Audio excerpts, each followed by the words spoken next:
Welcome, and today we are diving into one of the most essential mechanics in Blue Archive, stacking buff and debuff. Understanding this system is essential, mostly in raids, whether you are still doing hardcore or already trying to beat Torment difficulty. Hope this helps your progress to gain victory, and let's get started.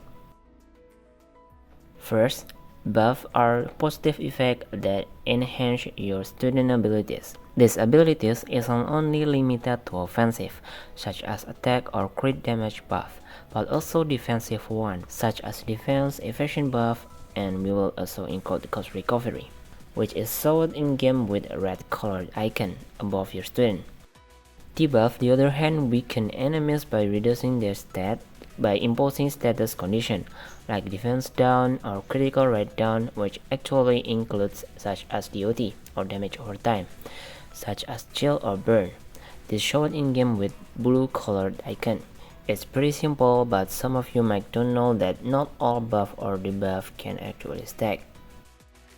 You need to know that any different status will always stack. For example, attack plus defense, evasion, etc., as far as it follows the general rules, which is skill source plus targeting type. The skill source are divided into EX, basic or normal skill, enhanced or passive, and sub-skill. Those are follow what's stated in game screen. Meanwhile, targeting type divided into self-only, direct or target, and aura. You need to know that whether it is single target or AoE, it doesn't matter, and if the buff or debuff clashing, it will take priority of the latest or newest one. Doesn't matter if the latest one is actually weaker.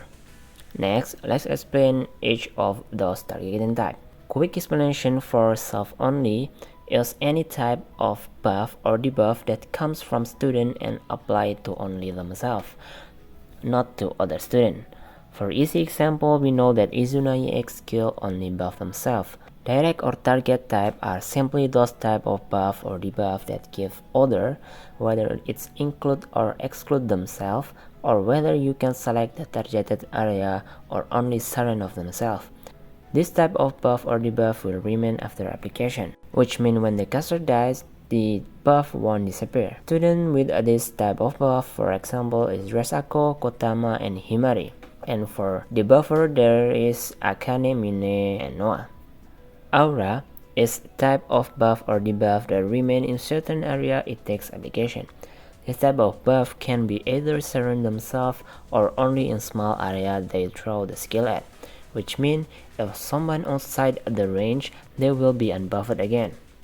For example, Swimsuit Hoshino only applies to those surround her. The first example we're gonna take for is Serika.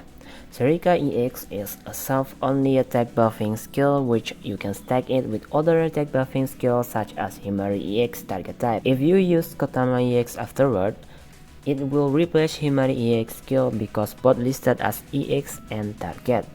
Of course, this one replaces Serika's self-buff. Another example is Akane. Akane EX is a target type defense debuffing skill. She won't stack, for example, with Noah or Mine, because both of them are listed as EX plus target type.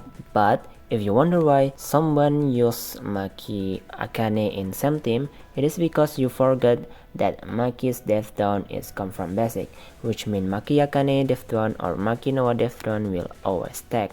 If you're interested, you can also form a triple defense down team with Asazusa, since the death down is coming from sub-skill. Last example will be Swimsuit Hoshino. Swimsuit Hoshino EX generates an aura around her that buff attack and explosive effectiveness to allies within the circle.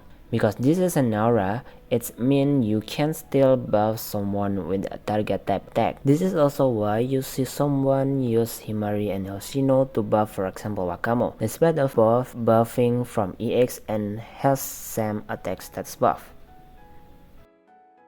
The common mistake people doing is not knowing that there are rules of stacking and not knowing that single target and AoE type are considered as same list, which end up people to do something like Kotama Himari buff. but it doesn't mean you can actually bring them together. You just use them to other use instead, such as Himari cost region only or Kotama for the attack sub only. There's actually an exception, which is cost reduction buff. Technically it should have stacked with each other, but they don't.